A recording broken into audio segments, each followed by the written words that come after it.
Okay, it's Escape Artist Wednesday. Light Shade Dispensary, Colorado's premier dispensary, 10 locations, soon to be 11, and they carry Escape Artist, which is the highest awarded topical brand in Colorado. We've told you right now, topical brands, right? So think like creams, like to ease some of that muscle pain. Hell yeah, dude. About, Eric. How about an 800 to 800 cream? If that's a bit too much for you, they also have standard 1-to-1, high ratio 20-to-1. Founded and formulated by food and pharmaceutical scientists that believe in a brand that should truly exemplify the Colorado lifestyle, which is smoking pot. Head to Lightshade, use promo code DNVR. Facts. You're going to get 25% off each purchase. You may have noticed that that's not working for you when you check out online, but when you go to pick up your order, they will give you 25% off. It's an issue with doing it online, but they should be giving you 25% off each purchase. Code DNVR. And if they don't, get in their face and just start eat shit. Be like, Brendan Vogt told me that I can take my shirt off and start yelling. And they'll be like, listen, we all know who Brendan Vogt is, but we've never heard of this discount. Yeah, maybe don't yell, but they should give you 25% off. Use code DNVR. Oh, and is there more? Yeah, there is more. And DraftKings, America's top-rated sportsbook, wants you to get skin in the game with new same-game parlays. And look, football season's winding down. Sure, it wasn't fun for Broncos fans or Giants fans, or really anyone in this room at all, but it can be more fun with DraftKings because the NFL playoffs are here, and DraftKings Sportsbook, an official sports betting partner of the NFL, is kicking things off with a huge offer. New customers can get 56-to-1 odds on any wildcard team to win their game. Bet just $5 and win $280 in free bets if your team is victorious. And of course, all customers can also get in on the DraftKings Hammer the Over. Guys, when this pops up, you gotta get in on it. Another Hammer the Over on DraftKings right now. Free money. It's going to literally be a full lock guarantee. So get in there, Hammer the Over.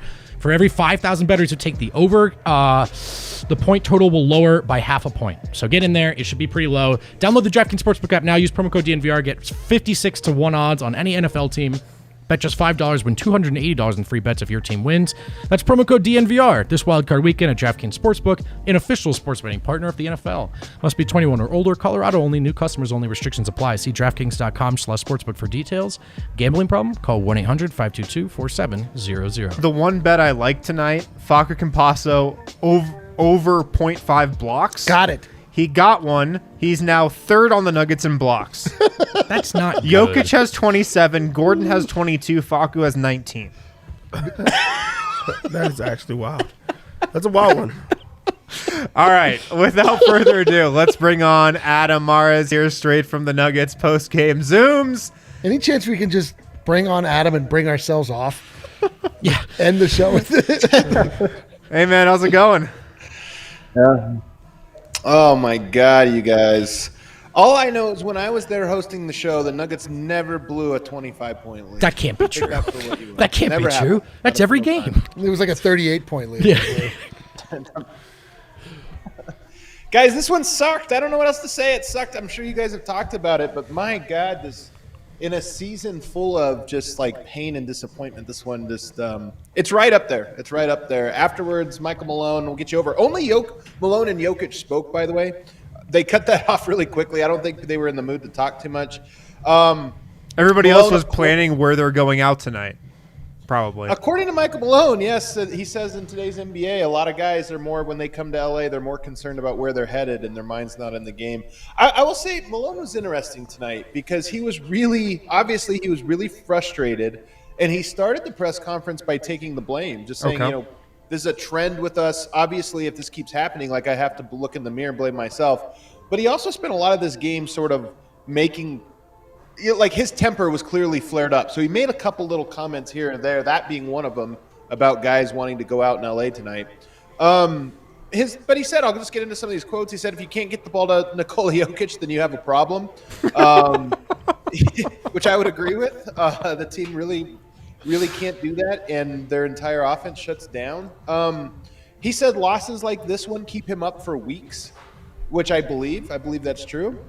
Yeah. I asked him about Bones Highland, though. Here was an interesting one. Bones keeps getting benched, right? He plays poorly in the first half, although I would note Bones Highland tonight a 0 on the plus-minus scale, I believe. Is that correct? Yeah, a 0. Yeah. So as bad as he was, you sometimes look at bench a guy and you're like, well, it couldn't be worse. It was so much worse in the second half without Bones Highland. I want to talk about that here in a second with you guys.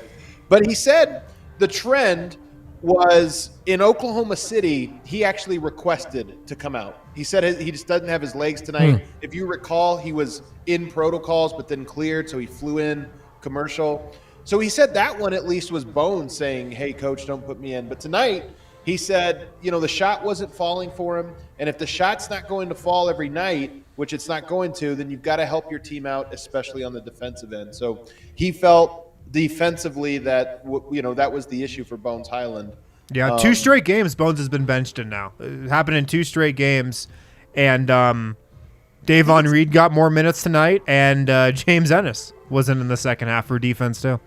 And I'll talk about this. I know usually when, the guy comes on to share the media, it's just the straight notes here. But here's my thing, man. I honestly feel like tonight was really Malone's sort of flaws. Like his flaws work in his favor, or his traits work in his favor. But, he clearly trusts guys like Facu who do things that he values so much, which are what he just mentioned, hustling on defense, giving it that effort. But they're also, and then doesn't value, a guy like Bones, you're making mistakes like tough love, this or that. But there is ripple effects to this. And teams, and I think I mentioned this the other day, I think Ty Lue is the one who invented this new defense. If you recall, the Nuggets played the Clippers a couple weeks back, and they really fronted Denver the way they did in this game, and it was a dogfight all the way to the end. Other teams since then have really started to do this, where they'll front Jokic, and they'll try to run guys off the line.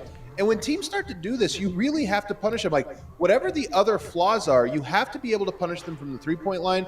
And if not from the three-point line, you have to be able to attack closeouts and get to the basket. And Denver just has guys, in my opinion, guys on the court who can't do that. So to me, tonight, when I hear Michael Malone say, hey, well, he was cut for the defensive issue, I look at that and I say, well, you give up 60 in the second half when he didn't play. You give up 30, in the first when he did. Sometimes I think the calibration is off there and what is being valued on that front. Yeah, Even totally. Terrible. Yeah. I mean, I was just thinking back to the stretch. We talked about this earlier, but when LA went to that 2-3 zone late in the third, beginning of the fourth, and the Nuggets just stuck with the same lineup, and they kept missing shots and turning it over. And it's not like that group was getting stops. No. They were getting anything but that. They were allowing easy buckets. And that was against the Denver second unit. What's funny, because teams won't go zone, against Jokic. Right. It was the only stretch of the second half where Jokic was out of the game. But the way they are defending, and it's not, by the way, like I said, I think Ty Lue and the Clippers sort of invented this defense, or kind of highlighted that this is where Denver really struggles. But when teams do that, it almost has the same effect of a zone. They're sitting on the paint and then running out at the three-point line. And Denver, there's just nobody, even at their best, Rivers, Facu, those guys are just not going to knock down enough shots, and they're not going to be able to attack the basket. If you sell out on closing out on them, they're not going to punish you by getting all the way to the rim and dunking on you the way Reggie Jackson did tonight. So it's frustrating. I think here's where I said Michael Malone had some barbs, though. Another line he said, we had a lot of guys running away from the ball in big moments tonight, which I found really, really interesting. Because, again, Denver is not – the guy, as much as we're ragging on Facu and ragging on Austin Rivers and ragging on, whoever plays guard tonight, those guys aren't as bad as they were from the three-point line. And when he says guys are running away from big moments, one, he's right. But two, why? Why is the entire team all of a sudden playing tight and afraid to shoot? It's a trend, and it's a reason Denver has now been outscored in the second half. I think it's 17 straight times or something like that. 17 straight wild. games. Yeah, that jives with the eye test. That for is sure. wild. Yeah. And then after DNA asked about why he didn't call a timeout on that final play, he said there was no point. The team wasn't executing anyway. If we would have called a timeout, they would have just screwed up the play. So, oh, that's one way to look at it. So he just didn't. So he just quit. but this is what I mean about Malone started the presser by taking blame and then kind of moved into obviously pointing blame a lot of different directions. So I think first of all, I think it's fair. I mean, he is not wrong about these things, but it just shows you the frustration. There's probably a level point in trying, for example, I'm going to check my notes here. Winning the game. right. Is that a point? That's a hell of a quote. So Jokic also spoke. He said it's a bad loss for us, of course. We were up 25, but it is what it is. He's asked about why this is a constant trend. He said maybe we relax. I don't know. when we make 4 threes, it's really hard for us. And when we have 4 turnovers, it's really hard for us to win. And then when he was asked about this season and dealing with the frustration of this season, he said, I know it's going to be like that, especially because we're missing players. COVID happens. We're missing coach. I think everything is normal, actually. I know personally we're going to win some tough games and we're going to lose some easy games or games we're supposed to win. So Jokic, very calm, cool, and collected afterwards for whatever it's worth. But just kind of saying like, hey, mentally I was prepared for this. Like, this is the season that nothing's going to make sense. There's going to be no traction. And he says that's basically our season right now. Sometimes we are good. Sometimes we are bad.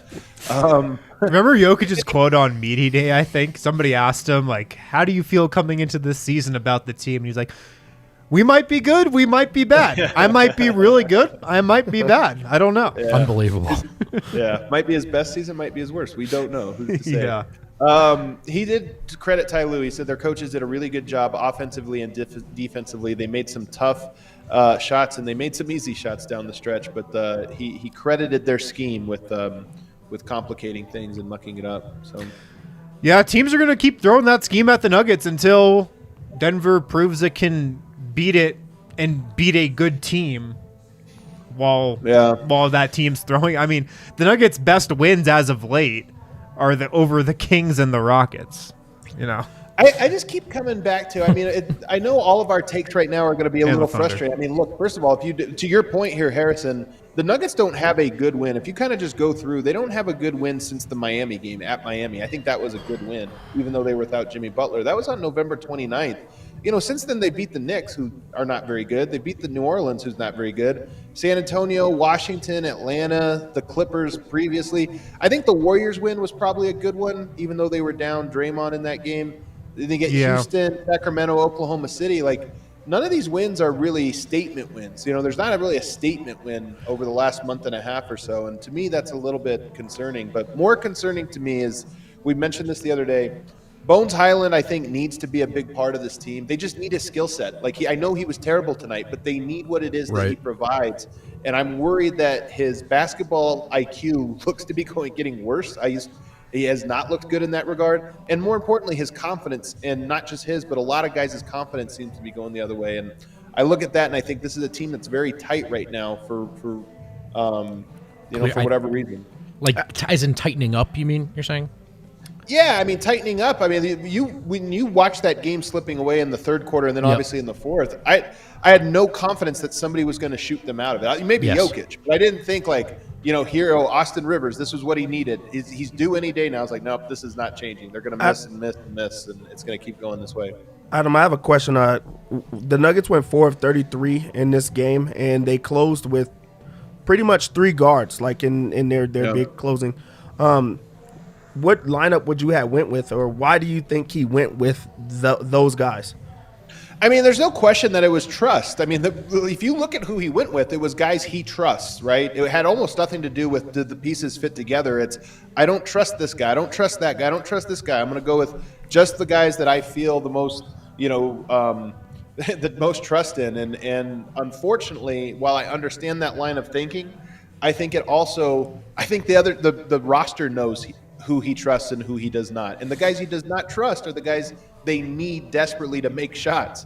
And I just think it's tough right now when you know your coach doesn't have trust in you, your teammates don't have trust in you. To me, that's what I'm watching right now with some of these guys. Yeah. Anything else, man? This is a tough one. I mean, the Clippers, I don't think are going to be competing with the Nuggets in the standings. On the show yesterday, we highlighted their really rough January. But nonetheless, this is one of the teams that are right there in the standing. This was a gimme. This was a 3-game win streak right before a homestand. Like, this was a game that, to me, was actually pretty important. And to lose it when you're up by that much, that's really concerning. The Nuggets have to find a way to start trusting more guys. And those guys have to reward that trust by playing a lot better than they did in the first half. Yeah. Well said. Thank you, man. We appreciate it. Great notes. Adam, really quick before you go, where was Jokic on the sexy meter tonight? Oh, yeah. Actually, even better question. Adam Mares has been sequestered, cut off from the world for a week now. Let's rate Adam Mars' sexiness Oh right man, now. look at based my on- hair. I know I he's need got a little bit. haircut. He's got a little bit of like when Saddam Hussein was discovered in a hole. All right, that's probably a good time for us to get out of here. That probably seems like a good Yeah, cue. whenever the host of the show gets compared to Saddam. It's probably time to Back on Tuesday, and I can't wait for it. Back on Tuesday. I'll see you All guys right. then. We'll see you then, man. Wow. A lot of interesting quotes there from Michael Malone. The one where he said that like this loss will keep him up for weeks, and most players when they come to LA are just concerned about where they're going out tonight.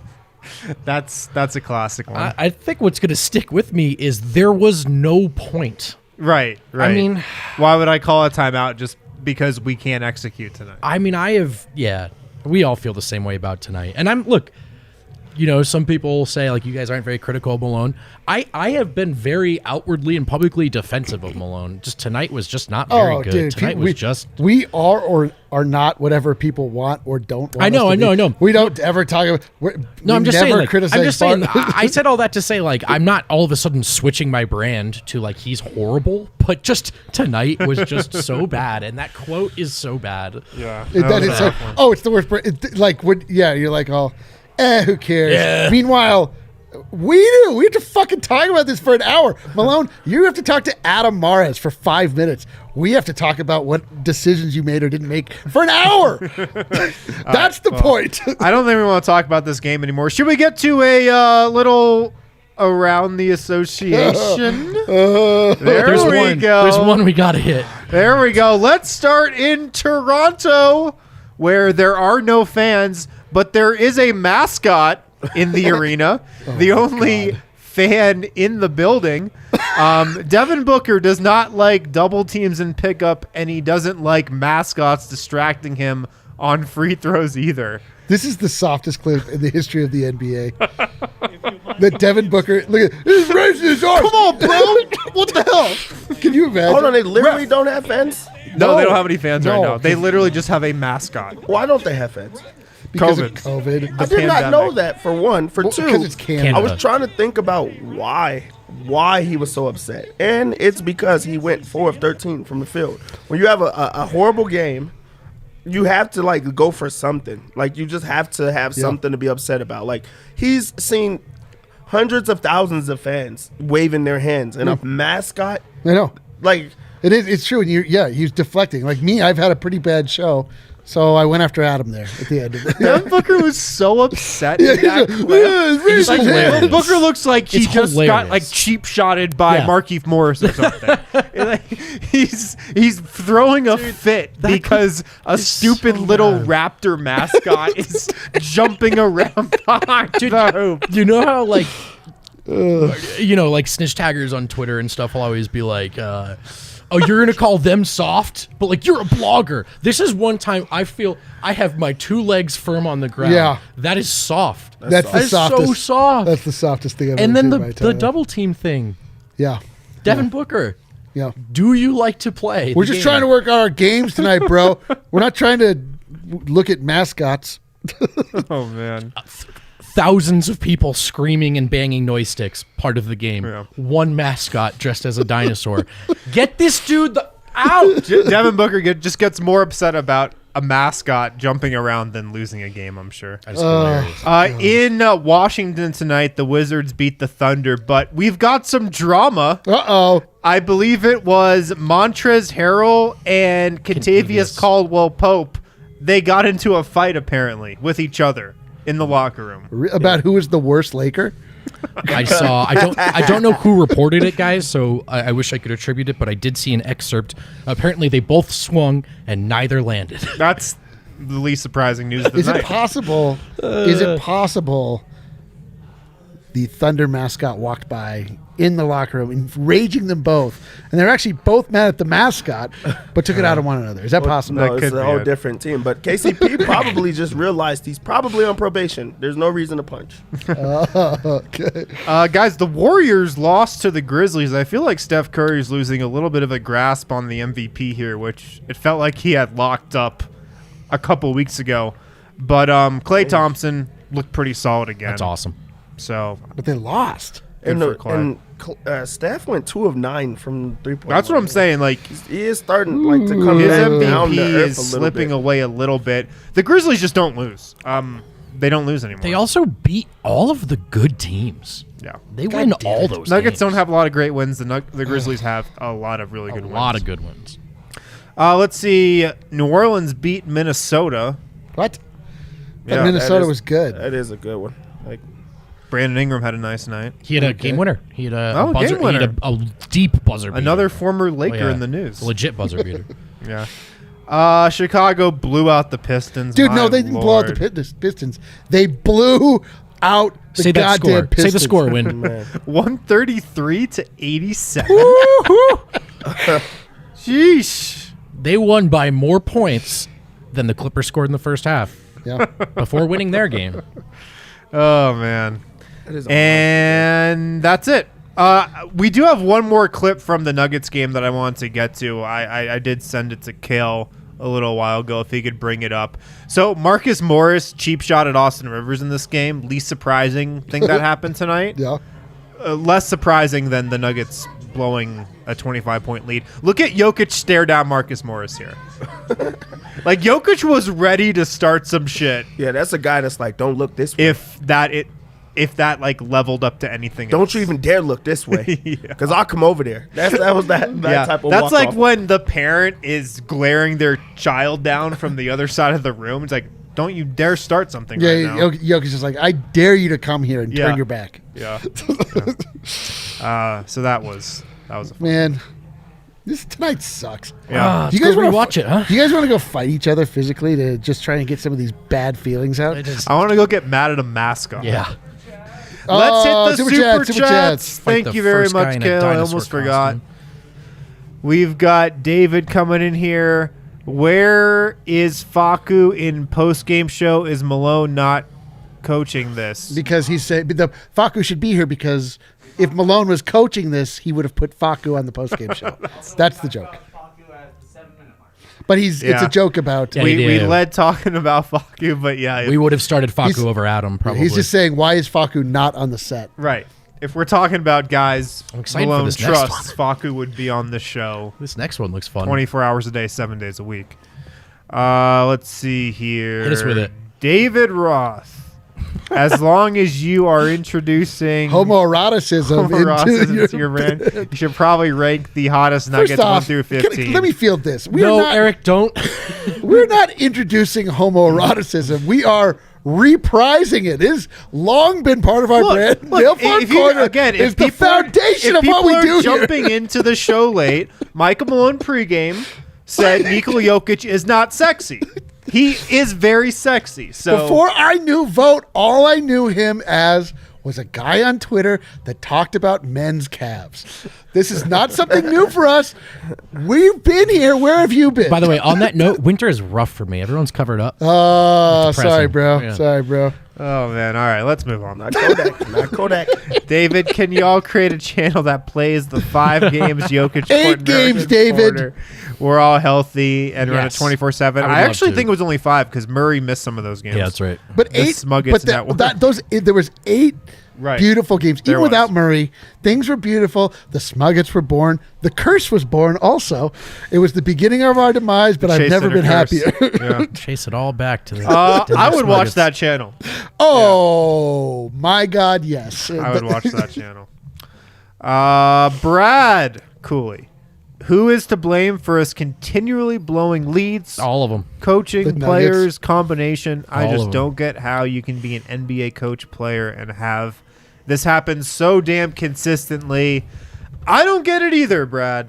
I don't get it either. I think Malone deserves a lot of blame tonight. Everybody. The players also deserve a lot of blame as well because they, other than Aaron Gordon, nobody played well tonight. Nobody No. played well.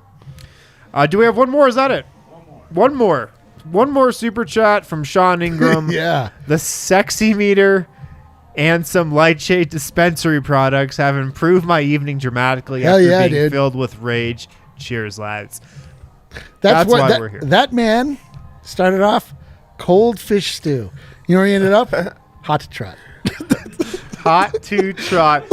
All of you guys in the comments, you're all hot to trot. Oh, you're the all hot hottest to trot trot today. it. Chat was great tonight. I have to say, after a terrible loss, hottie trotties. you guys were pretty good tonight. Yeah. I appreciate it. Yeah, no, I for got not to say, blaming there was us. a lot of anger in the chat, but a lot of catharsis. Yeah, it wasn't directed at us, so that's cool. Yeah, some of it was a little directed at us. You know what, guys? We can take it. You know why?